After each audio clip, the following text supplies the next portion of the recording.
Welcome back to Mayo Clinic Radio. I'm Dr. Tom Shives. And I'm Tracy McRae. Alcohol-related liver disease is one of the leading causes of death in the United States. And as the name implies, it's caused by excessive consumption of alcohol. It is common, but it's also virtually totally preventable. For most people, moderate drinking won't lead to liver disease, but more and more Americans, even young Americans, are developing severe liver disease, and it may well be related to heavy binge drinking. Yeah, unfortunately. Joining us in studio is Mayo Clinic gastroenterologist and hepatologist, liver specialist. Hepatologist. All You right. said it right. Dr. Doug Simonetto. Welcome to the program. It's nice to meet you. Thank you for having me. Dr. Simonetto, good to have you on the program. Unfortunate topic that we have to talk about. So I guess it's safe to say that too much alcohol is not good for the liver? That is correct. Too much alcohol. And for some people, it doesn't have to be too much, actually. Oh, wow. How does alcohol affect the liver? Yes. It's a good question. So most of alcohol that we ingest ends up being taken up by the liver to be metabolized. And in that process, as the liver is breaking down the alcohol, it forms these toxins or toxic metabolites.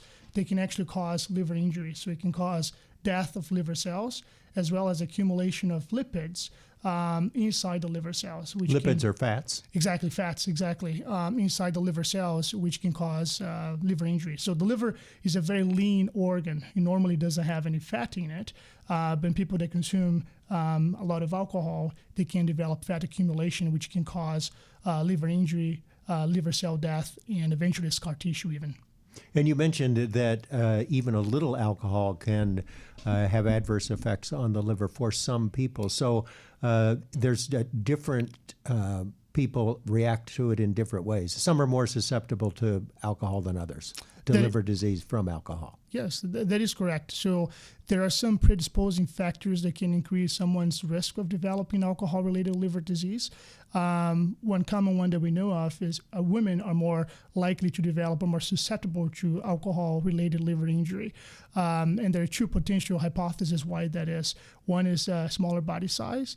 And second is because women have lower levels of an enzyme in the stomach that helps break down alcohol. So this enzyme in the stomach for us, it helps break down alcohol, so there's less alcohol available to be taken up by the liver. So there's less effective alcohol circulating and causing injury. So women have less of this enzyme that breaks down the alcohol, so there's more alcohol getting to the liver and causing injury. I'm sorry, continue. No, it's good. So in addition to that, other risk factors include obesity.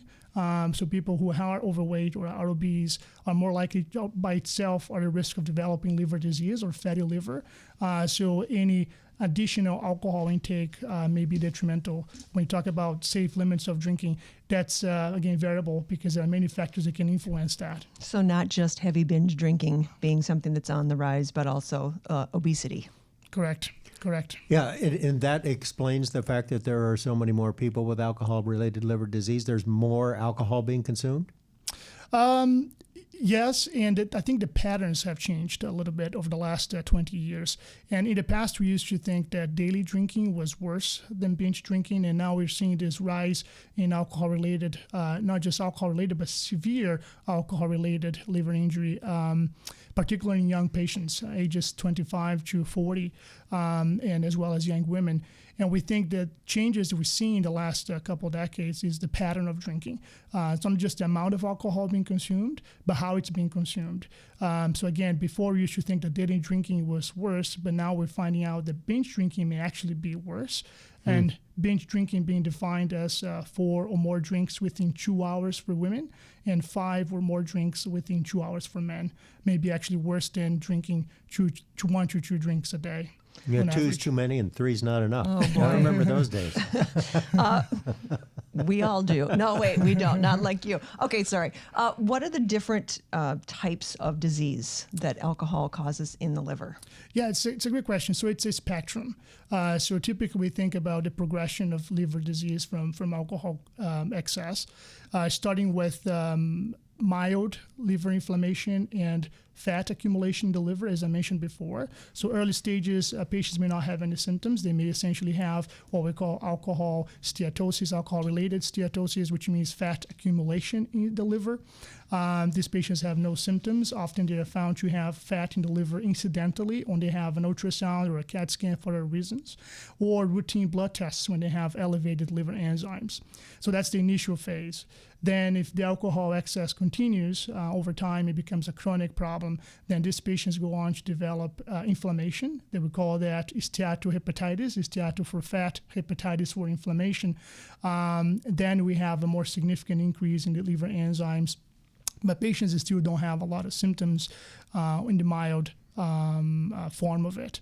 And then that eventually over the course of years, 5, 10, 15, 20 years, can go on to cirrhosis stage, which essentially means scar tissue accumulating in the liver. So essentially the scar tissue develops to replace the injured tissue caused by alcohol toxicity over time. And there is a special form, a more severe, aggressive, acute form of alcohol-related liver injury that we call alcohol-related hepatitis or alcoholic hepatitis. When these patients may actually present acutely ill, essentially present as if they had sepsis. They may have fever. Sepsis meaning infection, exactly, bloodstream infection. Exactly, bloodstream infection or severe infection. So they have high-grade fever, severe abdominal pain. They are acutely ill, and oftentimes they may be misdiagnosed with having an infection if a good history is not taken and we don't know about their alcohol consumption. And that can happen at any stage. Early patients without cirrhosis are at risk for alcohol-related hepatitis, and patients with cirrhosis can also develop it. I'm not a doctor, and no one's ever accused me of being a mathematician, but I'm going to take a crack at this because you said it can start in the mid-20s, and if for 20 years later, you can then have alcohol-related cirrhosis when you're in your mid-40s? Oh, absolutely. And Wow. Yes, there are patients who develop cirrhosis in the 30s even. Because, again, there are many factors that influence that, or how fast, how quickly cirrhosis may develop and may progress. And there are genetic factors as well, genes that increase the risk of somebody developing liver disease. As I mentioned, obesity, the gender, family history, so there are many components. So some people are at risk of developing cirrhosis at a very young age in their early 30s, early 40s. So there are basically 3 stages. The first Correct. being fatty liver, the second being inflammation or hepatitis, and the third being cirrhosis or scarring of the liver. Correct. I thought that the liver was the one organ that had the ability to regenerate, make more of itself. Why doesn't that happen? That is true, and that is correct. So the liver has the capacity to regenerate when it's healthy or not injured. And in fact, the early stages, even alcohol-related hepatitis, when there is no established cirrhosis, can still be reversible. So the liver can regenerate, but for that to happen, the injury has to stop. So in this case, the drinking has to stop. And if cirrhosis has not established yet or ensued yet, then all the other stages are potentially reversible. So the liver cannot regenerate though if he has scar tissue in it, or if he has a lot of scar tissue in it. Cirrhosis is the only stage that's not reversible. All right, well, we've determined that too much alcohol is not good for the liver. Our guest is a liver specialist, Dr. Doug Simonetto. It's time for a short break. When we come back, we'll talk about diagnosis of liver disease, how you confirm the diagnosis. We'll talk about the complications of having liver disease, and we'll also talk about the treatment options.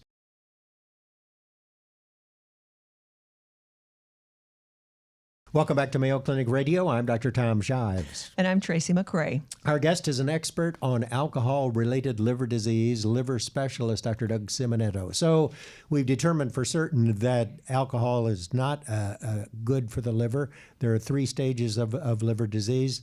When these patients come in, how do they usually present, and how do you confirm the diagnosis? Yes, so it depends on the stage or the phase where they are in regards to alcohol-related liver disease. As I mentioned earlier, early stages, the patients may have no symptoms, and oftentimes they are found to have some ongoing liver injury based on blood tests showing elevated liver enzymes, or imaging like an ultrasound or a CAT scan that shows fat accumulation in the liver. So there are blood tests that you can do that tell that your liver is not functioning properly. Well, so there are 2 types of liver tests that we talk about. So there are the true liver function tests, which actually measure the function of the liver, how well the liver is working. And there are also markers of liver injury, and those are the liver enzymes, for example, AST and ALT that the doctor may order. Those liver enzymes don't reflect function, they reflect injury or cell damage or inflammation, but they don't reflect how well your liver is working. So somebody can have a lot of inflammation in the liver based on high liver enzymes, but it still have normal liver function. But if the injury progresses and cirrhosis develops, then the liver function can be affected as well. I would think if you've got inflammation of your liver, you might be in some pain too. Is that part of the diagnosis? For alcohol-related hepatitis, it is, which is that acute, more severe form of alcohol-related liver injury. So these patients often present with pain in the abdomen, in the right upper side, which is where the liver is located. It can be quite severe pain. Sometimes it can actually accumulate fluid in the abdomen, in the belly. We call that ascites, the medical term for that, and that can cause discomfort, bloating, distension, and pain as well. And that can present both in alcohol-related hepatitis as well as in patients who have already developed cirrhosis of the liver. You could also get some bleeding from having a severe disease of your liver, right? Correct. And how does that happen? Yes. And where do you bleed from? Yes, a great question. So two, again, stages where this can happen. One is the alcohol-related hepatitis, and two, patients with cirrhosis. And why that happens is because when the liver is really inflamed, either engorged with a lot of inflammation from alcoholic hepatitis, or when there is scar tissue in the liver is shrunk and stiff, it's hard for the blood flow, the blood coming from all the gut and intestines to go through the liver to get back to the circulation. So the liver is sort of like a refinery, isn't it? All of the blood from most of the body goes through the liver, and all the blood from the gut, the esophagus, the stomach, the intestines go through the liver to be filtered, and toxins should be metabolized and so on.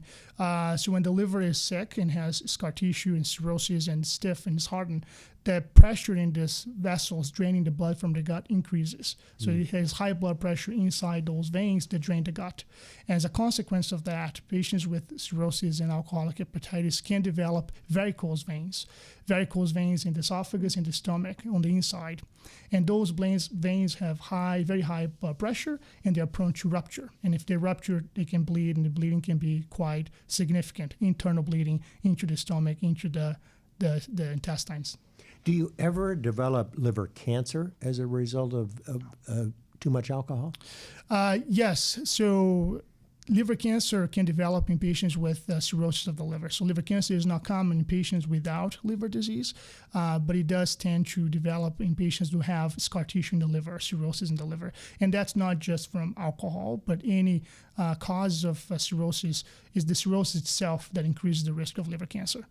So fluid in the abdomen, internal bleeding, potential cancer. These are some pretty big complications. Any other ones? Yes. Another big one is confusion and potentially coma. So as I mentioned, we were talking before that all the blood coming from the gut goes through the liver to be metabolized and filtered.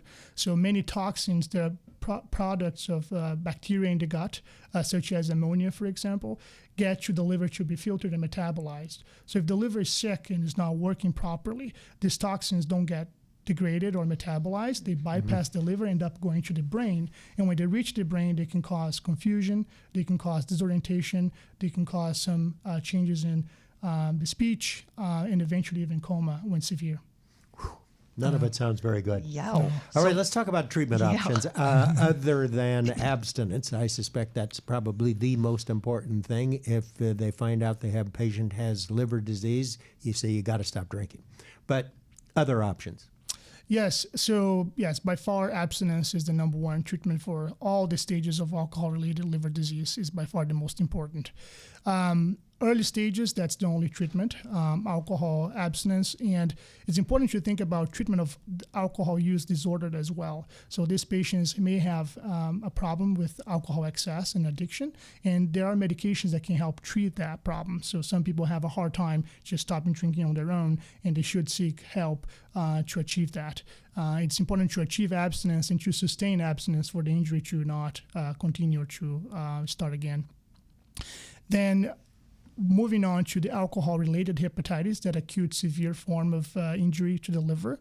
And this can happen to virtually anyone, even if they weren't a heavy drinker before. Someone that has a lot of alcohol, drinks a lot of alcohol, they can come in with this acute hepatitis, right? Absolutely. At any stage, that can happen. And this acute hepatitis form, in addition to, again, abstinence, There are some medications that have been tested, not really being proven yet to be effective. One that we sometimes use is prednisone, and there is some data supporting that that medication may help decrease the inflammation and to give time for the liver to essentially cool off and the abstinence to really take an effect. There are many studies ongoing right now with new drugs, anti-inflammation drugs that may help also this acute hepatitis phase, but nothing else besides prednisone shown to work yet. In that acute phase, in addition to abstinence, maybe prednisone or steroids, nutrition is very important. So oftentimes these patients may be malnourished and have a nutritional problem. Could they get all of their calories from alcohol? Correct. Okay. Exactly. So they don't have enough protein in their diet. They actually lose a lot of muscle mass, muscle strength. And that's really important to try to rebuild that strength and that muscle mass. So if it gets to the point that you have to have a transplant is your only option, I think sometimes people might say, well, then why can't they have a liver transplant? Yeah. Why can't patients have a liver transplant? Or is everyone eligible? Yes, so that's the ultimate treatment. So getting to the end stage of cirrhosis, as I mentioned before, it's not reversible, even sometimes with, unfortunately, with prolonged alcohol abstinence. Treatment will be, transplant will be the ultimate treatment. And yes, we have in the recent years now been able to offer liver transplant for patients with alcohol-related liver disease, as well as alcohol-related hepatitis that doesn't improve with steroids, prednisone, or with abstinence.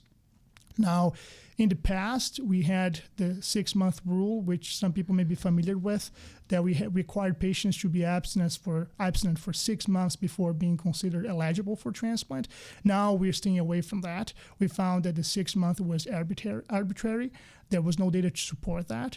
What's more important is their social support, sober social support, their commitment to lifelong abstinence, and commitment to addiction treatment, either before or after transplant. So now many transplant centers in the U.S. are offering liver transplant for patients with alcohol-related liver disease, independent of the stage and the duration of abstinence. If the patient's not willing to do any of those three things, then they're not eligible for a transplant. Yes, if they don't agree or they don't want to stay abstinent, they don't commit to lifelong abstinence, or they don't want to engage in treatment, then unfortunately most centers won't offer a liver transplant because the disease will happen again. So essentially they will receive a new healthy liver that will be a risk of developing the same problem again. Are most of the donors living or deceased? Mostly deceased donors. And do you remove the entire liver of the recipient, and then do you put the whole liver of the donor in? Correct. For deceased donor transplant, yes, the whole liver is removed and a whole new liver is placed in the same spot. You know, so often we're talking about cardiology and that, one glass of wine isn't bad or it's maybe even beneficial for their heart. But I suppose the liver docs see it a little bit differently. Is there a safe level of drinking alcohol? Yes. It's a tough question and it's very controversial. I think, again, it depends. It's hard to say because it doesn't apply for everyone. There are many other factors that we have to take into account, as I mentioned before, like obesity, genetics, family history, and et cetera. So it's really hard to give exact number, and it's really important to talk to the doctor about what's safe for me based on my risk factors, my family history, based on my weight, and et cetera. And there is, as you mentioned, there is some suggestion that 1 drink a day may be beneficial for the heart, but for some people, 1 drink a day may be harmful to the liver. So, the number one reason now for a liver transplant is alcohol-related liver disease, is it not? That is correct, yes. In the past few years now, with a decrease in the number of hepatitis C, we have treatments now for hepatitis C, so that is coming down as an indication for transplant, and alcohol is rising. All right, alcohol-related liver disease becoming increasingly common in the United States now, one of the leading causes of death in the U.S., killing more than 250,000 people every year, and an explosion, unfortunately, of young women with liver disease dying in their 30s and 40s. Truly an unfortunate condition. And now, the number one reason for liver transplants in the United States. It's all preventable. Alcohol in moderation, or maybe not at all. Our thanks to today's guest, liver specialist, Dr. Doug Simonetto. Dr. Simonetto, thanks so much for being with us. Thank you again for having me.